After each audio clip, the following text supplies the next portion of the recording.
In this episode, we begin our 8,500-mile Glaciers to Geysers trek and start working our way from Southern California to Alaska. Our crew hits the famous Bend Overland Expo, then does a wide variety of activities in this beautiful part of the country. We also test a purpose-built Opus OP-15 off-road trailer and learn what makes it so popular. It's all coming up next on Off-Road Travel TV.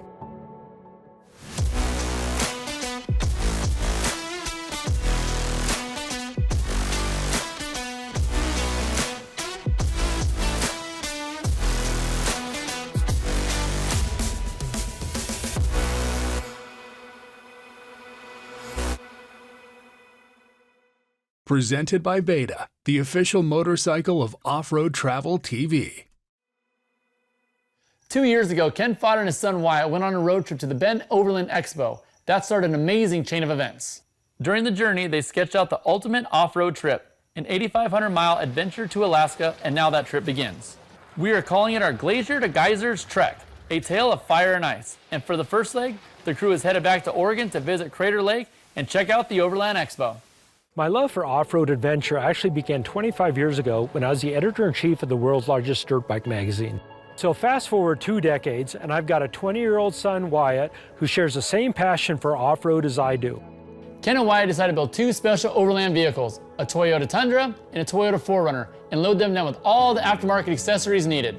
They also opted to bring along 2 purpose-built off-road trailers and invite several friends to join them at various points along the journey. Some of those friends will be pulling 2 additional trailers that we will be testing. One is a Novo 16.6 by Forest River, and the other is a Hiker Extreme model. A total of 11 different people will be joining us on this trip, but only Wyatt and I will be doing all 48 days. Some of my goals on a trip like this is to kind of see as much and experience as much variety as I can. I'm really looking forward to things like seeing new places in Oregon along the Washington coast, traveling up to Whistler, getting the chance to mountain bike in Whistler, and then all the trek up to Skagway. Then once we get to Skagway, the broad variety of things you can do there. We're gonna get chances to go ride in a helicopter, go dog sledding on a glacier. After that, we're gonna have the opportunity to see Banff National Park, a place I've never seen. We're gonna have high tea at Banff. The variety of places we get to see, all the different animals we're gonna get to see, all the fun excursions we're gonna do, and the things I've never had a chance to experience, those are the things I'm looking the most forward to. Going on a trip like this with Overland vehicles really gives you more flexibility. If you did this trip in, say, just a pickup truck, yeah, you can move along pretty quick, but where are you gonna sleep? How much stuff can you take with you? You're gonna be limited there. If you did this in a traditional RV or travel trailer, we're gonna be going down roads, camping in places that a traditional RV or travel trailer is not going to go. So your overlanding vehicles give you more flexibility and allow you to really get places that you just wouldn't be able to in any other vehicle. The crew plans on doing what is called dispersed camping. This is done in areas that allow overnight camping but do not have any sort of support, such as restrooms, showers, power, water, sewage. We are also realists and not trying to pretend to be nomads. During the next few months, we plan on staying at some campgrounds when it's the best option, even some rental houses to do some vehicle maintenance and laundry. So I really like dispersed camping because there isn't the planning to it. Like I've done lots of campgrounds for events, and the whole planned 6 months or 8 months or 9 months ahead is no fun. I hate it because I can't be spontaneous. But with a place like this where it's just Forest Service land, I can show up wherever I want. And if I don't like a spot, I'll move. If you've done a lot of research and you have multiple options on where to stay each night, and you get to a place and you don't like it, you could always pack up, turn around, and go someplace else because you haven't had to pay any deposits or pay any fees to be able to stay there. Our crew hit this amazing spot on a lake on the way to our first destination, Crater Lake National Park in Southern Oregon. This location wasn't too far off the main road and proved to be an awesome place to build a campfire, make dinner, and relax. Our complete camp only takes about 15 minutes to set up and take down, which is relatively quick. After all, efficiency is important, especially with a group like ours that has a somewhat demanding schedule. During this section of drive, it was the first time our crew encountered snow, and the views of this region of Oregon are absolutely stunning. Since we've been here before, we knew the best place to view from were those that typically require a 10 to 15 minute hike. I think the most impressive thing about Crater Lake was just the massiveness of the lake. the clarity of the water and the uniqueness of Wizard's Island popping up in the middle of it. So the most impressive thing about Crater Lake is it is actually the deepest lake in North America, I believe a little under 2,000 feet deep. I think it's important to stop and see points of interest whenever possible. There's a reason that places like this are tourist attractions, and it will leave you in awe. We planned this quick stop on the way to the Bend Overland Expo and gave ourselves a few hours in the park because we knew it's always crowded during the summer. The Bend Overland Expo is considered one of the best events in Overland, and it's one of our personal favorites. Our crew chose to camp on site, which made it extremely convenient and allowed them to spend time with a lot of fellow enthusiasts. This is my third year at the Bend Overland Expo, and it's an amazing place for people to learn about new products and off-road adventure. This is just one of the 4 stops on the Overland Expo tour. The promoter bills it as a world premiere event series for the adventure travel enthusiast. It features a wide variety of aftermarket accessories for all aspects of off-road, including adventure motorcycles and the hugely popular world of UTVs. We got to see a lot of new products. We got to see how they were designed. We got to see how they're marketed and what they're used for. We got to talk to engineers, ask questions, give them feedback of our own experiences. We got to meet the guys who design the trucks and vehicles we're taking on our trips and might take on future trips. There's a lot of changes going on in the sport of overlanding, especially when it comes to the size of the trucks. People are looking for more comfort, so they're going with campers that can be easily removed after they've come back from off-roading. Shows like the Bend Overland Expo are a great way to learn how to get into off-road. But that wasn't the only attraction in this region of the state. Our guys want to get out and go off-road. During most of the trip, the trailer's behind the 4Runner and we're towing along, and it tows great. We have a lot of capabilities. The trailer does great off-road, but there's nothing like disconnecting and going to find some cool trails. A trailer like this lets us set up camp, disconnect, and go really push the 4Runner much harder than I'd be willing to do with a trailer behind it. Trailers can be extremely useful when it comes to any type of travel, but there are a few key things you have to think about before you decide on this approach. Here is Robert Parks to explain. If you know you're going to be towing a trailer on a trip like this, you're going to have to think of a few extra things with your vehicle. You got to look at stuff like, what's my truck rated to tow? You got to ask yourself, what kind of trailer hitch system am I going to use? Do I need something that's adjustable up and down to make up for the differences in height with my vehicle and the trailer? Do you need some sort of sway control? Because you're going to be traveling a lot on a highway, weird gusts of wind can come up, things like that. Do you need to have a brake controller installed in your vehicle? Hey, a lot of new trucks come with brake controllers already installed, which is great, but maybe yours doesn't. That's something you're gonna need to address also. Do you have the right connectors for whatever trailer you're getting to connect to your truck? You also need to ask, what is my truck or SUV rated to tow? That's gonna be a big question that you're gonna need to answer. Other things you can look at are my tires rated to handle the weight I'm gonna be towing? Do I need something like airbags? Do I need stiffer springs? All of which needs to be addressed when you're picking out a trailer to take. Another thing you can think about is, hey, I can now carry not only more stuff, but more weight. When you look at all the ratings on your vehicles, sometimes what you can put in that trailer is more than you can actually load on your car or truck. Having that in your kind of tool belt is pretty nice.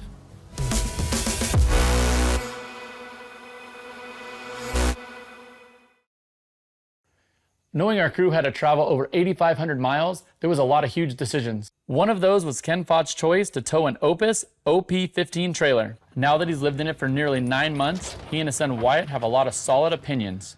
The decision to bring trailers on this trip was one of the best moves that we could have made, and for a variety of reasons. First, it winds up giving us substantially more storage space.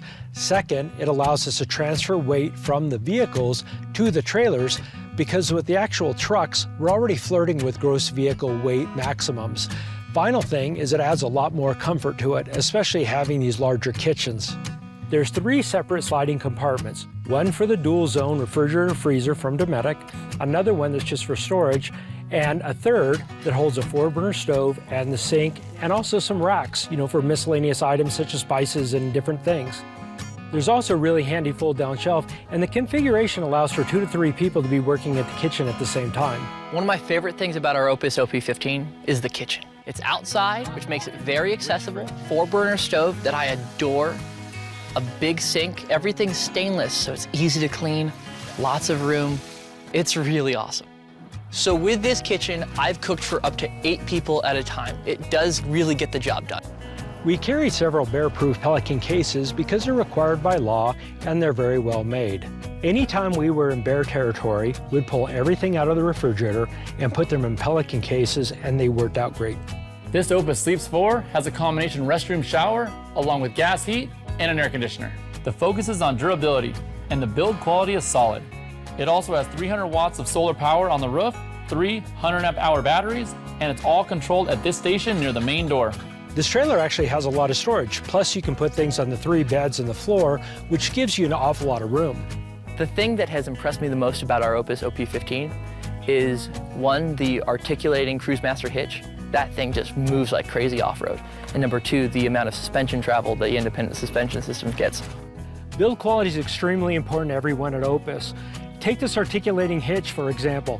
Not only does it move up and down this way like a traditional hitch, but it also moves sideways. So it's going to give you a lot more confidence that you're not going to lose a trailer on the trail.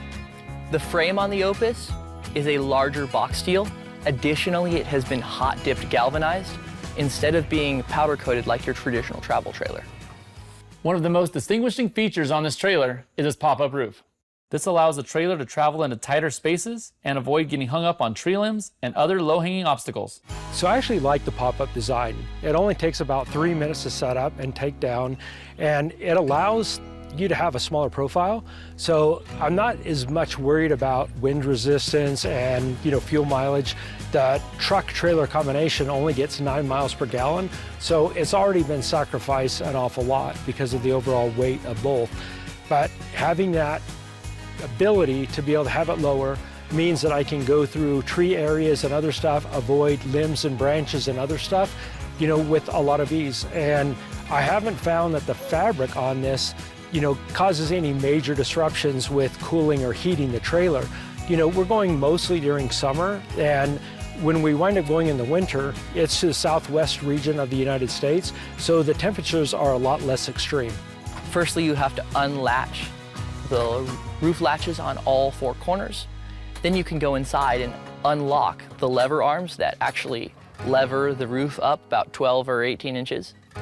Next, you can go around and unscrew and unlatch and unpin the spare tire carrier, so that will lever down and get out of the way, so you can actually use the fold out, pop out, as opposed to a slide out. And that gives you a nice large master bed in the Opus. We did add a few accessories to the trailer. We replaced the standard 6-gallon plastic water jugs with 20-liter Wavian fuel cans. We also used some products from Seasucker, including a trash bag holder and a paper towel holder. They're really cool because they stick on almost any flat surface. Another Seasucker product we used occasionally was this mirror for shaving, and this was Travis Arquette's favorite feature. I only tow a trailer for about a third of the time, and my general rule is that if I'm only going to be gone a couple days and it's a short distance, I'll take the Tundra or the 4Runner and sleep in a rooftop tent. But if I'm going to be going longer or going on a bigger adventure, I'll pull a trailer. Trailer has an awful lot of conveniences, allows me to store more food, carry more water, have more power. It's just a lot more. But one of the disadvantages, of having a trailer is that you got to do a lot more pre-planning. You got to think about what type of trails you're going to be driving on. You got to think about your turning radius, the width of trees. You got to think of uphills and downhills, all the different things that come into play that you normally wouldn't have to think about if you're driving a standard vehicle. With this trailer, I think you can go comfortably off-grid for 4 to 5 days, and your limitations are simply the amount of food and water that you can carry. And that's pretty typical with a lot of trailers or regular overlanding rigs, even including vans and motorhomes. So we brought along a couple Honda generators because 2 of our trailers have onboard air conditioning, and the lithium batteries and the solar combination simply won't run them. So if you do have an air conditioner or want to buy one, you need to know that you have to have some type of shore power, whether that's connecting into an RV park or having a quality generator that's powerful enough to be able to handle it.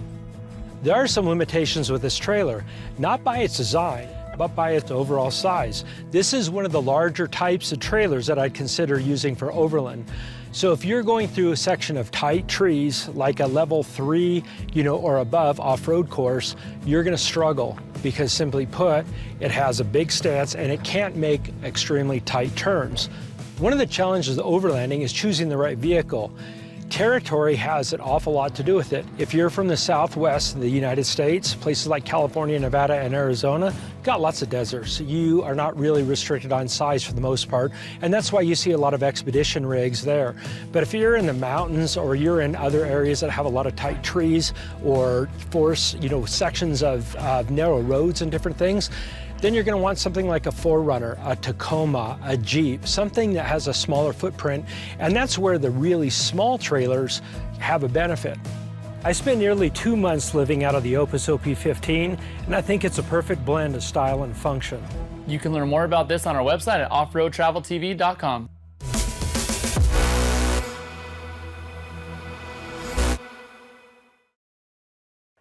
After the crew left the Bend Overland Expo, they stayed in Oregon for a few extra days to have some fun.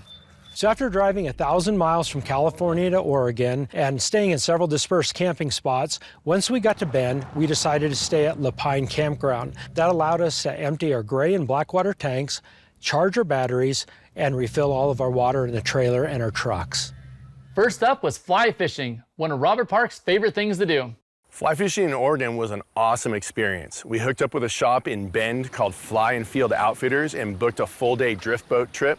During the trip, we fished what's called a dry fly. We specifically used a caddis fly because that's what's hatching this time of year. We went after native species of trout like native Oregon red trout, which are only found in this area. We did the drift boat trip through canyons, got to see wild horses, beautiful scenery, got to catch some great fish, and had a heck of a time. Robert caught a few fish and released them back into the water, then took Wyatt Faught to do something he's never done before. A really fun activity we found to do in Bend, Oregon was whitewater rafting. Whitewater rafting is suitable for all ages. We were on a group trip that had little kids all the way up to full-blown grown adults in their 40s and 50s.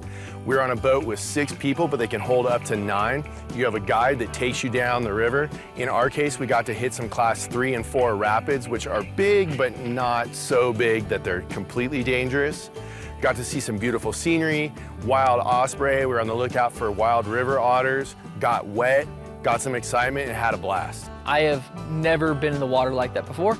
And I mean, at the end of the day, it's still a guided tour, so it's not that sketchy, but it definitely gets your blood pumping. It's a fun time. For me, the best part of whitewater rafting trips isn't actually the exciting whitewater action. It's the beautiful scenery you get to drift through. You get to see gorgeous trees, animals coming in and out of the water, deer, elk, moose, all sorts of critters coming to drink in the mornings and the evenings, and then you get to have a great time with some friends. For me, this trip is all about making memories with my son, Wyatt. I've only got him for a little bit more before he moves out of the house, so I want to make the absolute most of every minute of every day. The pair drove out of their way to see Smith Rock, a state park in Central Oregon's high desert. The area is great for hiking and has dozens of fantastic viewing locations. It is a beautiful river, and it also is a favorite spot for rock climbing. The trip so far has gone as planned, but then the crew got an unexpected surprise.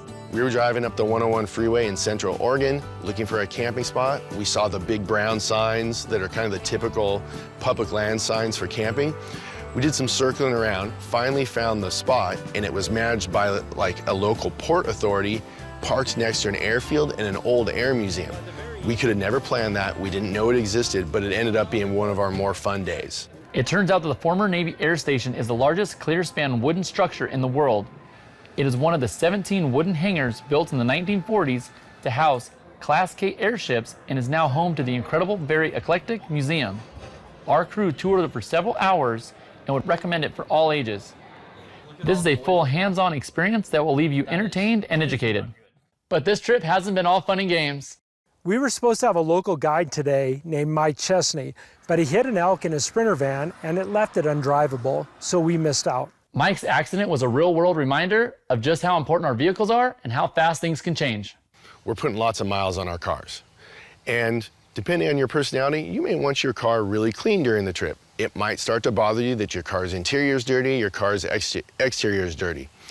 So several times we've stopped at just those pull into the side of the road car washes that have the big pressure washers everywhere. It's not just about keeping our cars clean. That gives you an opportunity to circle around your car, kind of scrub the nooks and crannies and look for loose things, look for things that aren't put together right, bolts you've lost, nuts you've lost, whatever the case may be. We're also in the habit of nearly any time we stop for gas, do a quick circle of your vehicle. You're gonna look for loose straps, anything that's flapping in the breeze, anything that's just not right. This could save you a lot of time and headaches if you catch something early. Next up was kayaking on a beautiful lake on our way to Canada. Views were absolutely stunning. During this whole trip, space and packing is going to be at a premium. And we knew all along we'd want to bring some cool kayaks or boats or something to see all these really neat lakes we were going to go to. We found a company named Kokopelli that makes inflatable kayaks. Wyatt and I got to go out on multiple lakes and have some fun with them. And some cool things about them were, number one, they were very easy to pack. They fit in some of our containers. We were able to put them on our vehicles really easily. Number two, they inflated really quickly, got nice and firm, controlled it really well so that when we're out on the water, we could paddle around and have a great time. And then they deflate really easy. We put them back in the box and we move on to our next place. Kayaking with Robert Parks is one of the most relaxing things we've done so far. The lakes in the Pacific Northwest are stunning during the summer, and the temperature is perfect to be on the water. We drove past dozens of lakes in this section of the country, and surprisingly, most weren't crowded.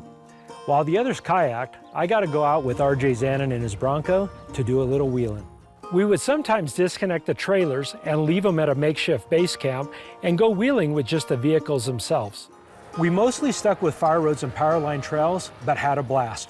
We went out for several hours without the trailers and were able to pick up the pace. We used Garmin GPS and the onX Off-Road Maps app for most of our planning and navigation. It became standard practice for us to use two navigation devices because both can provide different information. Perhaps the coolest thing for me, though, was driving at night. This was the first time we got to experience the full effect of the KC highlights on the Toyota 4Runner in pitch black conditions. Driving at night, especially with powerful and well-placed lights, can be a surreal experience. It takes off-roading to an entirely different level, and it can be intense. Photos and videos just don't do it justice, and it elevates the adventure. We crammed a lot into a few short days. If I got to do it all over again, I would give a little more time in this area. This part of the United States is perfect for an adventurer and an outdoorsman.